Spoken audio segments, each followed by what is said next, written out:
Nice.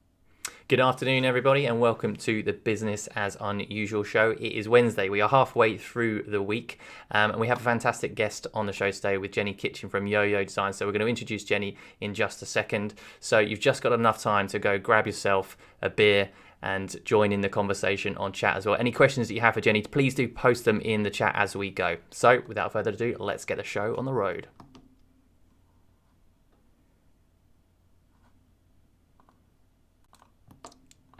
And now, see, this is seamless every time.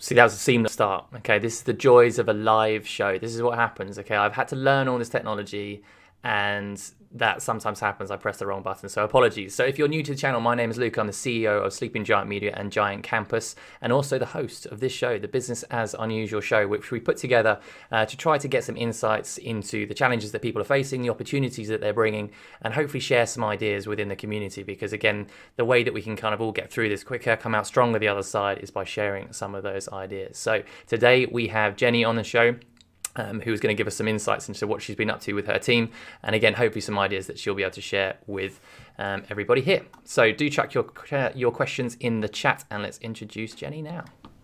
Hello, Jenny. How are you doing? Oh my God, it's all gone wobbly. There we go. Right, you're resized. This is like design on the fly.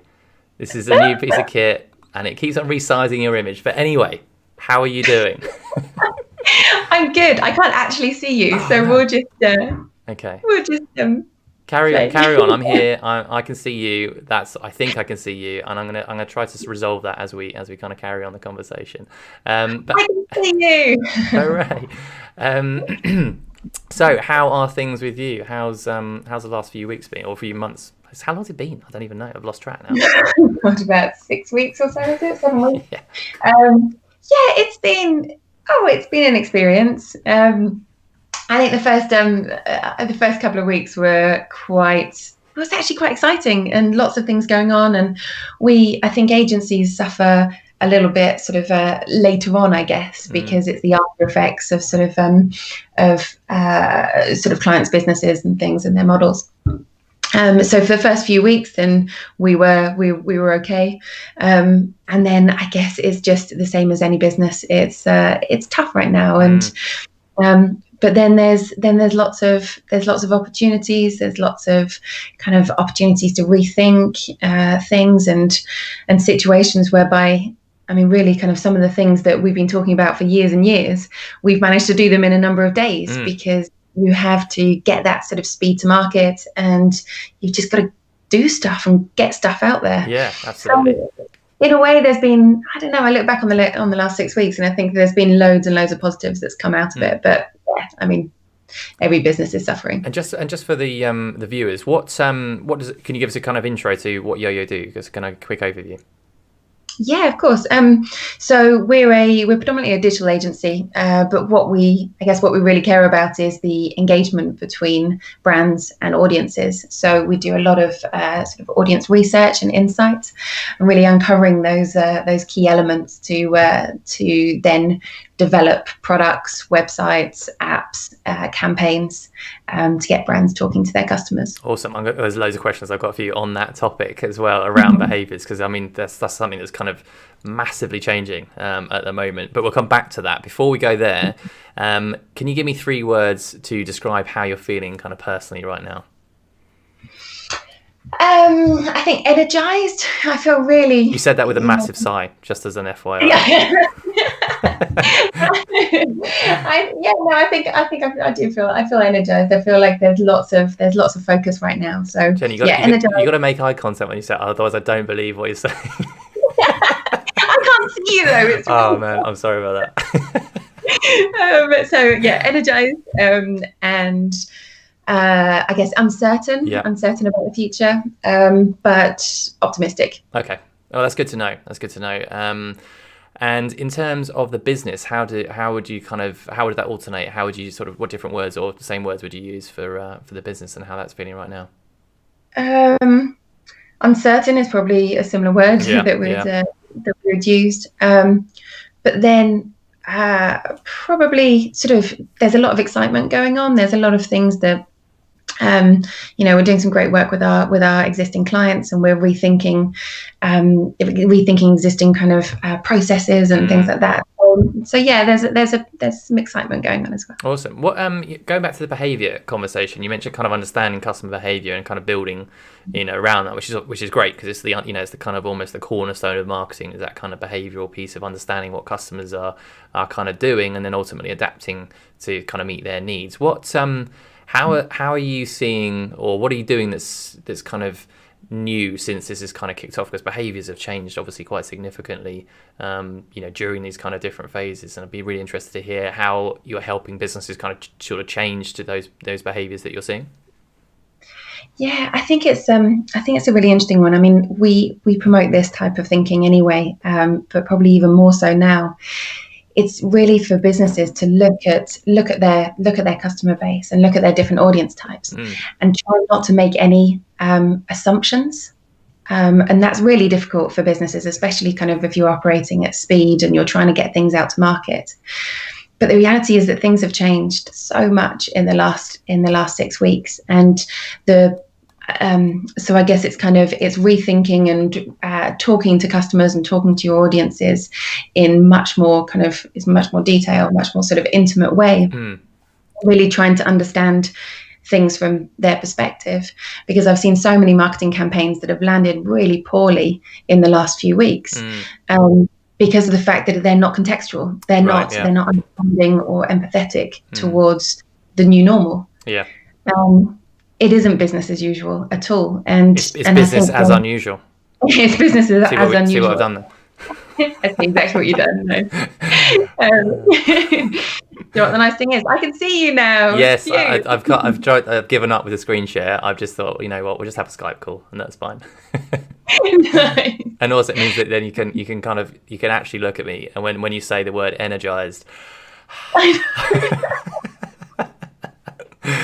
can believe you. What are the questions actually sort of tying into your energized comment was around technology fatigue as well. So I think you mentioned you're off to a leadership sort of, I assume, virtual dinner tonight using technology, and if you're doing what we're doing, is just there's constant video conferencing after another. How are you kind of finding any kind of tips, any sort of comments around how to kind of better handle some of the challenges that the advantage of being able to connect, but the kind of the fatigue that sets in because of that constant connection? I had a good conversation last week with a client. We were just about to get onto a Google Hangout, and she sent me a message saying, "Actually, can we just do a traditional phone call?" And I was like, "Oh, actually, yes, we can do that. Why do we have a need of seeing each other's faces? We didn't have to do that beforehand. Why do we need to do that now?" And actually, it was a really nice. It was really, really lovely, because there's an intensity that comes with Zoom or kind of Google Hangouts or whatever your software you're using. And I think that's it. The fatigue is really setting in, and we're seeing it with our team and our clients. Of just people are exhausted, and even though they're not doing that much because they're in their houses and things, then people are really, really tired. So it's kind of.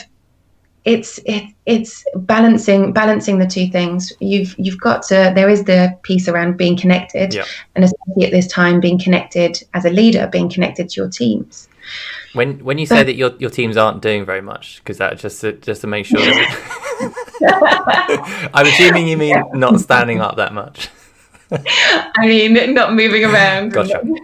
Just in case it comes back at you is all I'm saying. I just thought I wanted to clarify that point. Yeah, he was working very, very hard. Good. The other question that's come in the chat is, how do you eat a virtual dinner? That was how is that? You know what? We actually don't. It's more. It sounds better if it's a virtual dinner, but it's just virtual drinking, really. Gotcha. Nice. So that works. So That can work. everybody comes with a bottle of wine, and by the end of it, it's pretty good. New ideas have been created, I'm sure, at that point. So how are the team kind of faring? I mean, how is it? Because I think when we spoke before, you weren't furloughing any people. I don't know how that's kind of panned out. Is it something that that you've had to look into because of that slow sort of delay, as it were? Yeah, so about 50% of the team or so are furloughed. And we've always prided ourselves on having a really close, connected culture. And that's the difficulty of maintaining that. And how do you keep everyone engaged and up to date? And the government, this is not a rant at the government at all, because they're doing an absolutely impossible task, I think. But the information coming through is challenging for employers to actually understand and uncover sort of, is that legal? Is that illegal? Is that in the scheme of the furlough? Because our team, I was going to say, just on that, Jenny, because there was a question that we're kind of looking at the moment. I posted on LinkedIn about the kind of update, obviously the furlough scheme being extended kind of quite significantly, and it's a positive because obviously there's the alternative may be redundancy, so that kind of gives that positive aspect. But the negative is obviously then they're out of the business for potentially a long time if you have to kind of use that scheme for such a long time. But then there was a comment around training. Now, I don't know how much you've been looking into. What's your thoughts on, what's your view on whether or not training constitutes kind of work or not? Because that's something that we initially thought was not allowed to happen. But now, based on an update, we think it could be something that you're allowed to do. I don't know if you've had a look at that at all. Yeah, we have. And I've spoken to quite a few sort of different business owners around this. So it feels like we're on the right track, but we've changed our message slightly to the team in recent weeks or recent week of actually training is legal. Training is sort of in the scheme of the sort of within sort of the furlough scheme. And so actually we need to get our business in the best possible shape and all the individuals in the best possible shape for when we come back. Ready. Yeah, absolutely. Yeah. And we're never going to have really this opportunity again in business terms for individuals to have weeks upon weeks of personal training and growth and development and experimentation and learning new skills and things. Actually, and the government want this. This is the economy needs to bounce back. We need to have the right skills in order to adapt to the new normal. So from my point of view, it's completely right that people should be using this time to train, and we've been helping the team in different ways, suggesting different sort of training plans. There's so much good stuff, good resources out there. And of course, it's a collaboration between the line managers and the team members, but as well, it helps people to feel connected because they're doing, people don't want to be furloughed, really. And so they want to be sort of contributing and adding for their own kind of personal well-being and development, but also for the businesses. That's awesome. That's a good thing. Yeah. Well, thank you, because this is why I love the show, because it's a great way for me to get insights and ask those questions. Because we're obviously going through, and I think a lot of people are going through it. And I think the original guidance almost indicated that it wasn't something that you could do, but I think they've updated it because of, as you said, it's almost like because of that, the sort of length of term that people might be, potentially out for it. It's not beneficial for anybody to be losing that kind of skill set during that kind of time period. There's a question. I was just going to say the only thing I am slightly concerned about the length. Yeah. It does, it changes things when it's a month or two. That's one thing, but if it's sort of 4 to 5 months, how to attain that, and that is a concern. Yeah, I think. I mean, I think that hopefully for businesses like ours, it's not something that necessarily that we'll have to kind of carry it for that long. I think that's obviously the hope, and again, that'll be the hope of probably all businesses. But there'll be some, that are really hard hit at the moment that have to kind of look at that. And I guess, at what point does an employee that's furloughed go, you know what, actually, I want to do some work, and they look elsewhere? I think that's going to be another thing that's going to come up in a few months' time, which will be an interesting challenge for us, for businesses to face as well. There's a question in the chat, which is there anything that you will take from working at home into the new world? So almost like the habits and things that you're doing now that that are like, actually, yeah, this is working really well, I want to carry this on. Yeah, I mean, so many things, and this is where I do take a lot of positivity from this time, because it's forcing us to rethink the way that we run businesses. So I think we will definitely be more relaxed about people working from home. We've always said sort of 1 day tops per week, but actually we've seen how it can work. So I think, we'll be much more relaxed about that. Networking and client meetings and things, Zoom calls, then we will carry on. It just won't be as intense, because right now I think I'm doing about 7 hours a day. Yeah. It's relentless. So I think using the technology. I mean, imagine going through this period 10 years ago. Oh my God. Or plus, so I think the technology and sort of the way of doing things, and as well, just actually rethinking things like time, of just, if there's some commitments that have to be made at 11 o'clock on a Friday, fine. But otherwise, then if someone wants to take 2 hours and go to their allotment for the afternoon, or and then go back in sort of to work in the evening, then that's it. So it's more fluid, I think. Yeah. It's interesting, isn't it? Because that fluidity, that kind of ability to kind of move between one and the other, it's great. But there's also the challenge of how do you sort of find the balance between work and home, because it's almost, because of we've been forced in this situation, we're kind of, my family's over there, and my work's kind of just here, and it's like there's almost that, I guess the downside of not having like an office environment to kind of, always like the idea of leaving it at work as well. So it's kind of that'll be an interesting challenge to kind of overcome as well. That's definitely a hot topic for me, because I think on Monday I just carried on working till about 10:30 at night, from 8 o'clock in the morning, and sort of looking after the kids for half an hour, but then straight back sort of that.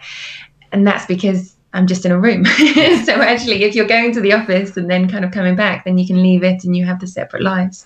It's interesting. How are you finding it as a kind of leader? How's how are you finding it, and what are the sorts of things that you're doing that are helping you get through it? Because obviously, you're obviously trying to be there as much as you can for your team, but the sort of the toll that it takes on you, there's late nights and things that are kind of making it kind of high pressure. What sort of things are you doing to sort of help deal with that? Honestly, yoga with Adrian. Yes. Absolutely amazing. Very cool. Every morning there's like a 30-day course. Yeah. So I'm getting very much into that. Awesome. I think a couple of weeks ago, I suffered quite a lot, because I was really emotionally kind of getting involved in lots of different situations, and that becomes very difficult, because we're all on our own individual journeys through this. Every person in the team has own unique situation, whether that be sort of homeschooling, or partners who are key workers, or who are furloughed, or whose jobs are at risk, or there's just so much uncertainty and anxiety, and I think I was taking on all of that and thinking that was my role as a leader. Whereas now I'm sort of shifting that, and of course there's still that sort of care and empathy, but everyone needs me to be a leader in terms of growth and business strategy and the long-term thinking. So I need to sort of pivot my, I guess, focus away from that, and much more on the long-term health of the business, which everyone sort of gets and understands, but I think it was just a mindset shift for me. Yeah, so it's a really interesting one, actually. I don't know how you're kind of finding it as well, but almost trying to be, it's not always being the leader that you want, being the leader that you need to be, and sometimes that is almost stepping back and letting people deal with it, which I think we found difficult to kind of, because we're trying to help so much, but actually maybe that's almost puts more pressure on people, because they feel like they should be there to kind of engage, which I think is a challenge I didn't kind of anticipate sort of during this kind of time period. I think that's it, and I think there's the piece around obviously looking after yourself, and Yoga with Adrian does help me a lot. Love that. There's a shout out in the chat as well. Lizzie, it says Adrian is my best friend. So yeah, I know, me too. she's so nice. I did some yoga. My wife does yoga with Adrian all the time, but we were big fans before this kind of kicked off. And she seems so kind of chilled with her dog. I love it, Benji. Benji just rocking in there as well. Big fan. Yeah, but it is you have to, like, I have to sort of take that step back as well to look after my own sort of mental health and my own sort of well-being. And I think that's something that as leaders we've been sort of talking about quite a lot around at the moment, and there's lots of webinars and podcasts around it, because as a leader, like, your team needs you to be on top form. You know, your team needs you to be sort of optimistic and energetic and all of those things. So yeah, there's a big piece around sort of looking after yourself as a leader. So no late nights working and more yoga, I think, is the key to that, Jenny. Yeah. Speaking of positivity, I'm just going to run a quick video. So this is just something that we launched on LinkedIn, and then we'll come back and we'll talk about kind of creativity and innovation as well, kind of how that kind of ties together. It's pretty scary right now, but it's fun. It feels really new. It's super tiring. So the last time I had those feelings when running a business was about 12 years ago, when we set the business up for the first time. And we can be worried about everything that's going on, which I can totally understand, or we can choose to focus on seeing this as an opportunity and seeing a chance to completely reinvent or restart our businesses in a restart-up mentality.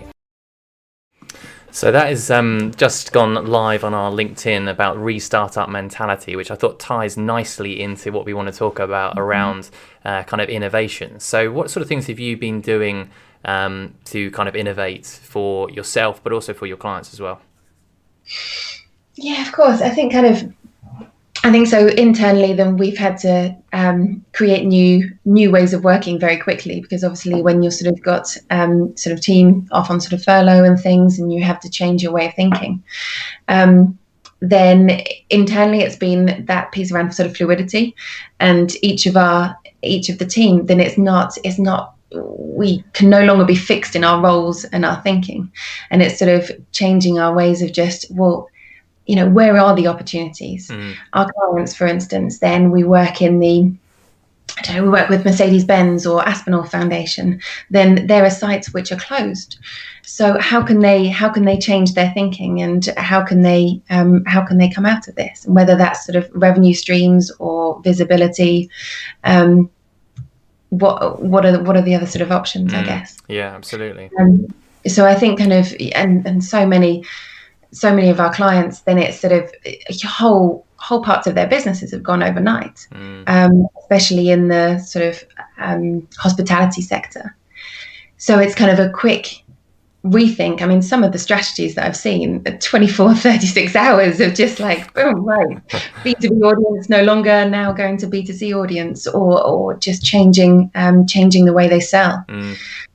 Incredible. And so that speed, and I think it's being comfortable with being uncomfortable. So it's the fact that we always seek perfectionism.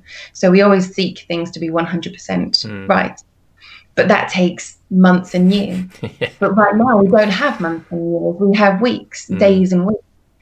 And so people are getting used to the idea of actually 85% is good enough. And I think there's a great period at the moment where people are accepting that not everything has to be quite right. Like, you know, it's okay not to, you know, everyone's just human and everyone's just trying to do the best they possibly can. Absolutely.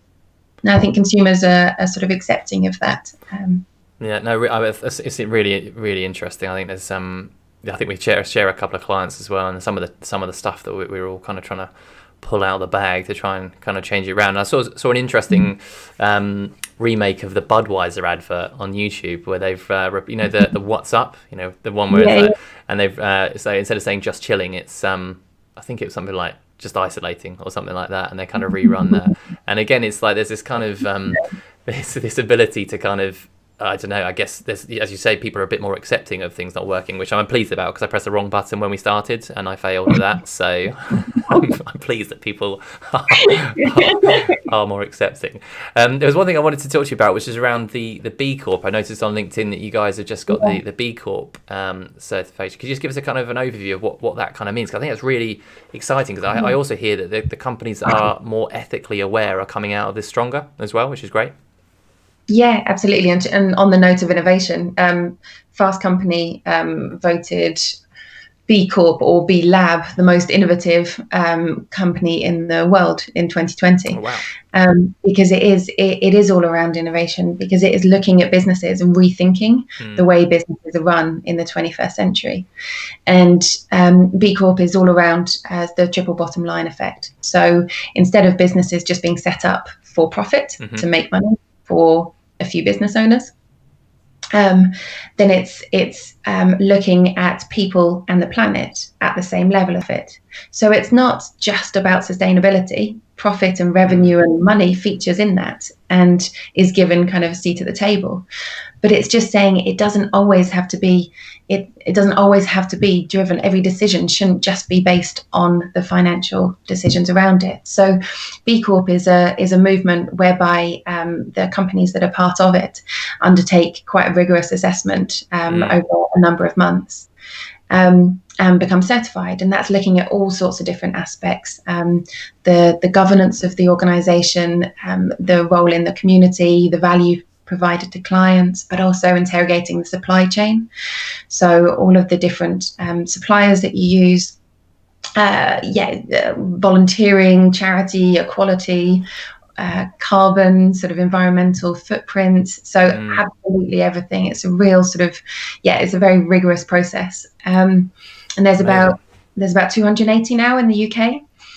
But it's a fantastic movement that's growing all the time. And of course, and I think this situation is going to propel the movement even further because of the fact that actually we all have to rethink how businesses are run, and people are going to become much more sort of caring about where producers are made and how and what businesses are doing right in the world, as opposed to absolutely the trust. I mean, the trust that I think we're going to need in the companies that we're buying from, or will have, has to go up given everything that's kind of going on at the moment. So yeah, that sounds like a really, really awesome kind of stamp to have, to say actually you are doing some really good things. How you say it's really rigorous, sort of what sort of time investment do you have to make?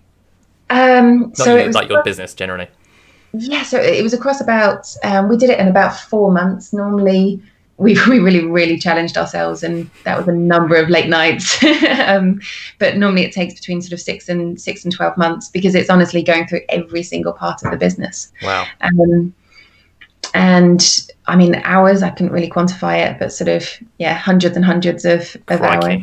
But, crikey, I'm very pleased for you did this before this all kind of kicked off. Just sort of thinking about where I could find another couple of 100 hours right now. But the reality is, like you said, it's sort of, it is.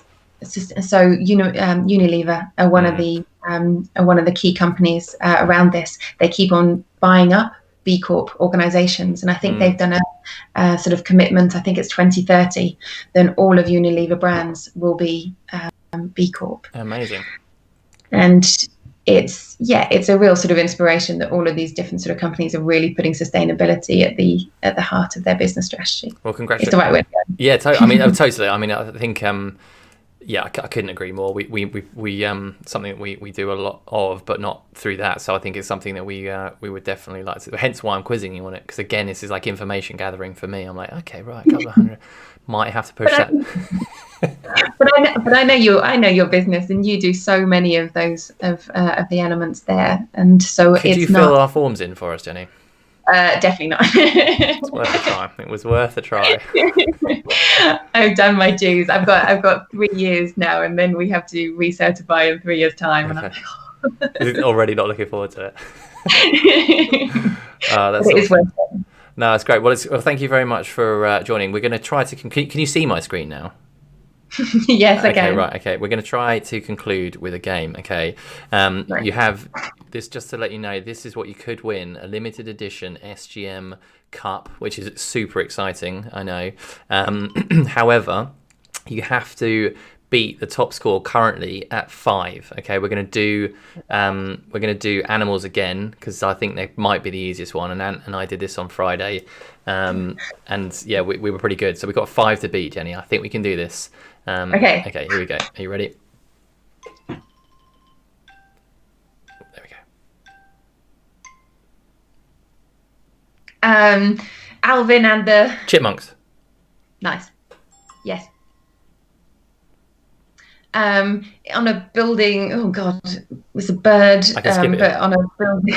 Skip. Rudolph the Reindeer. nice. Yeah. Raw. Got mane. What? Raw. Lion. Yes. An insect. Buzzy thing Bee. that's not bee. No. Oh, wasp. Annoying. You swat it away. Wasp. Fly. Yes. Like a monkey. Chimpanzee. Gorilla. No. Yes, gorilla. Yeah. Pass. Oh God, pass. Oh no, I should have got that one. It's gone. Not crocodile. How many did we get? I think that was that 5 as well. I don't know. Let's have a look. I totally 1, should have got 2, 6 then. 3, 4, 5. Badger or a coral alligator. The other ones that we had. I think badger I might have got, maybe, but coral would have been. How would you have said coral? How would you have done that? Australia Barrier Reef coral. I'd have got it. I'd have definitely got it. Nailed it. But I think that should be the winner right there because, or certainly going to the lead, the joint lead of that with 5 points. So thank you very much for that. Do I get my mind? You might do. So what happens now is we have, I've got another show on Friday. So we do it every month. So we have a leaderboard for the month.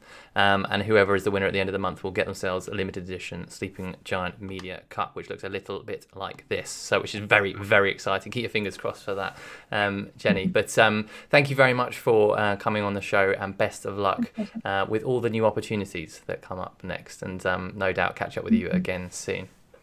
Definitely. Right. So thanks very much for tuning in, guys. I hope there was some takeaways. Certainly for me, I'm now looking at B Corp, and I have a few other things I need to now work on. Thanks to Jenny, some really great insights that will hopefully help inspire you to do what you're up to next. The next show for us is on Friday, so we'll be back here again at 4:30 on Friday. So make sure you have your beer in hand. It is beer o'clock definitely on a Friday, and we've got Adam from Belmont Sandbanks on here, who runs a number of care homes. So I'll be really interested to hear from him the challenges that they face, some real significant ones, no doubt, with everything that's going on. So I'll be really interested to see how Adam's been kind of dealing with those. So thanks very much for tuning in. I hope that was of use, and look forward to seeing you again on Friday.